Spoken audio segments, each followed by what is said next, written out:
کسی زمانے میں بغداد شہر علم اور ہنر کا بڑا مرکز ہوا کرتا تھا۔ دنیاوی علوم کے لیے بھی لوگ بغداد کی طرف آیا کرتے تھے اور دینی علوم کے لیے بھی پوری دنیا کے لوگ بغداد کا رخ کیا کرتے تھے، اور علم و ادب کا ایسا شاندار مرکز تھا کہ دنیا میں اس کی مثال اور نظیر نہیں ملتی۔ اور پھر آہستہ آہستہ وہ وقت آیا کہ بغداد میں کسی مسلمان کے لیے کلمہ پڑھنا اپنی جان ہتھیلی پر رکھنے کے مترادف ہو گیا، اور چنگیز خان اور اس کی اولاد ہلاکو خان نے بغداد کی اینٹ سے اینٹ بجائی، اور لوگ تو کہتے ہیں نا کہ انسانوں کی کھوپڑیاں، ہم یہ کہتے ہیں کہ مسلمانوں کی کھوپڑیوں کے مینار بنائے اس نے۔ اور بغداد شہر میں انسان تو کیا، کوئی کتا اس نے نہ چھوڑا جس کو اس نے قتل نہ کیا ہو۔ اور پھر بعد میں ہلاکو خان جو بغداد خان کا بیٹا تھا، اس کا دور آیا، اور بغداد آہستہ آہستہ پھر آباد ہونے لگا۔ تو ہلاکو خان کی بیٹی ایک دفعہ بغداد کے بازار میں گشت کر رہی تھی، تو ایک جگہ پر لوگوں کا جھمگٹا اسے نظر آیا، تو اس نے اپنے سپاہیوں سے پوچھا کہ یہ کیا ماجرا ہے؟ تو سپاہیوں نے بتایا کہ یہاں مسلمانوں کا ایک عالم کھڑا ہے اور وہ گفتگو کر رہا ہے اور لوگ اس کے ارد گرد جمع ہیں۔ تو اس تاتاری شہزادی نے کہا کہ اس مسلمان عالم کو میرے پاس لایا جائے۔ چنانچہ مسلمان عالم کو پکڑ کر شہزادی کے پاس لایا گیا، تو اس تاتاری شہزادی نے 2-3 سوال کیے مسلمان عالم سے۔ پہلا سوال تو یہ تھا کہ کیا تم مسلمان ہو؟ تو عالم نے کہا کہ جی الحمدللہ ہم مسلمان ہیں۔ دوسرا سوال یہ تھا کہ تم رب کو مانتے ہو؟ تو اس عالم نے کہا کہ کوئی وجہ نہیں ہے کہ ہم اپنے رب کا انکار کریں، یقیناً ہم اپنے رب کو مانتے ہیں۔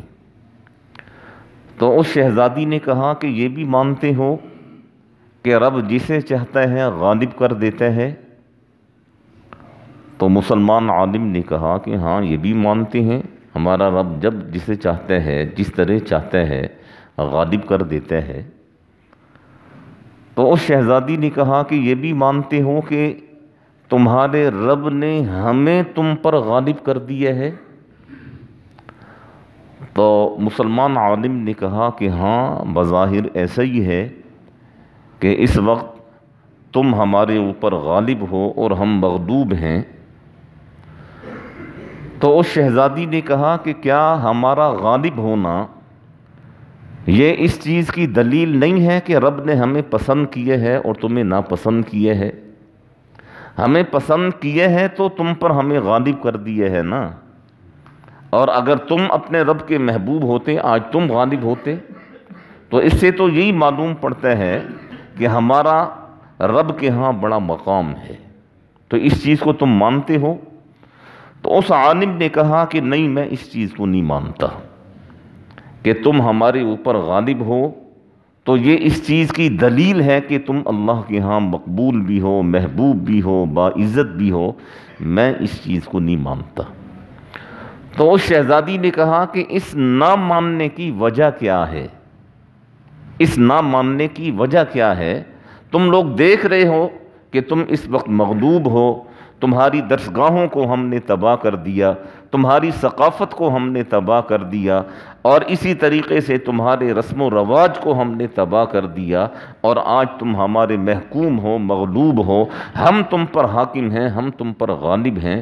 تو کیا اس چیز کی دلیل نہیں ہے کہ تمہارے رب نے ہمیں پسند کیا ہے؟ تو اس عالم نے شہزادی سے کہا کہ یہ بتاؤ کبھی بکریوں کا ریوڑ چلتے ہوئے دیکھے تم نے؟ تو شہزادی نے کہا کہ ہاں دیکھا ہے۔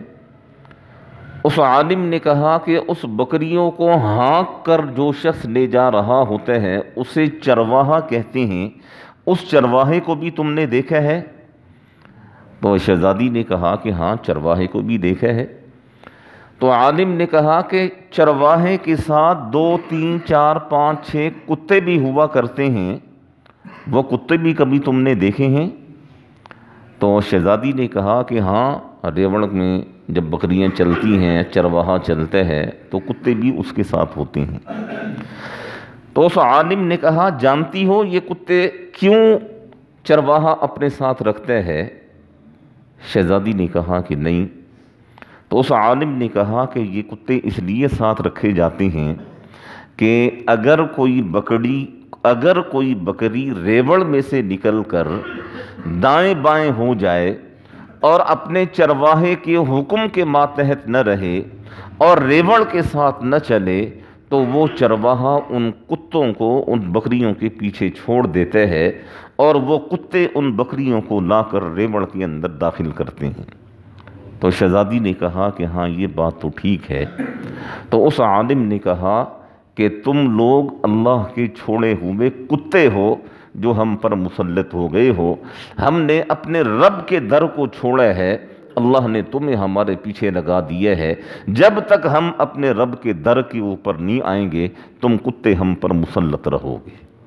اور اس چیز میں کسی قسم کا کوئی شک نہیں ہے کہ اس وقت بھی، یہ تو میں بغداد کے زمانے کا واقعہ 500-600 سال پہلے واقعہ سنا رہا ہوں، آج بھی یہی صورتحال ہے کہ ہم من حیث القوم اپنے رب کے در سے ہٹے ہوئے ہیں، اور یہی وجہ ہے کہ آج اغیار، کفار، مشرکین، منافقین یہ لوگ ہم پر مسلط ہیں۔ اور یہ بالکل وہی زمانہ ہے کہ آپ صلی اللہ علیہ وسلم نے فرمایا کہ ایک وقت آئے گا تم خس و خاشاک کی طرح بہا دیے جاؤ گے۔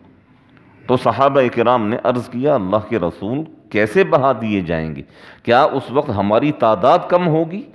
تو آپ صلی اللہ علیہ وسلم نے فرمایا نہیں، تمہاری تعداد تو بہت زیادہ ہوگی لیکن حیثیت تمہاری سمندر کی جھاگ کی طرح ہو۔ اور آج ہم مسلمانوں کی بھی اپنی بدعملی اور بے عملی کی وجہ سے یہی کیفیت ہے، پوری دنیا میں کہیں ہمارا کوئی مقام نہیں ہے۔ اور اس کی وجہ کیا ہے؟ اس کی وجہ یہ ہے کہ ہم اپنے رب کے در سے دور بھاگ چکے ہیں، اپنے رب کے احکامات سے ہم دور بھاگ چکے ہیں۔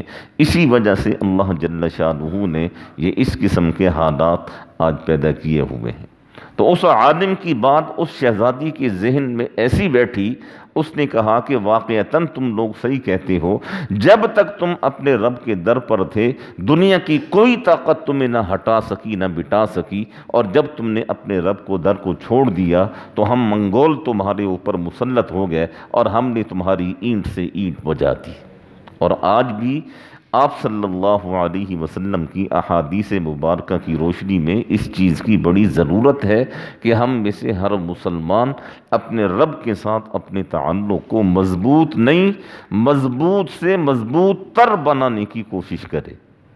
اور مضبوط سے مضبوط تر اسی وقت بنے گا جب صحیح معنی میں اللہ جل شانہ کی ذات پر ہمارا ایمان ہوگا، اور اس کے بعد پھر جناب رسول اللہ صلی اللہ علیہ وسلم کی تعلیمات پر من و عن اس طریقے سے عمل کرنا ہوگا جس طریقے سے آپ صلی اللہ علیہ وسلم کی منشا اور جس طریقے سے آپ صلی اللہ علیہ وسلم نے چاہا۔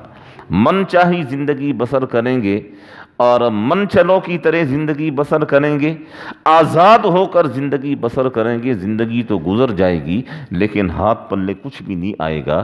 فرما برداری والی والی، اطاعت والی اور مان کر اگر زندگی بسر کریں گے تو انشاءاللہ ثم انشاءاللہ دنیا میں بھی اللہ جل شانہ اس کا پھل نصیب فرمائیں گے، اور موت کے بعد بھی اللہ جل شانہ راحت، آرام اور سکون بھی اللہ جل شانہ ہم سب کو میسر فرمائیں گے۔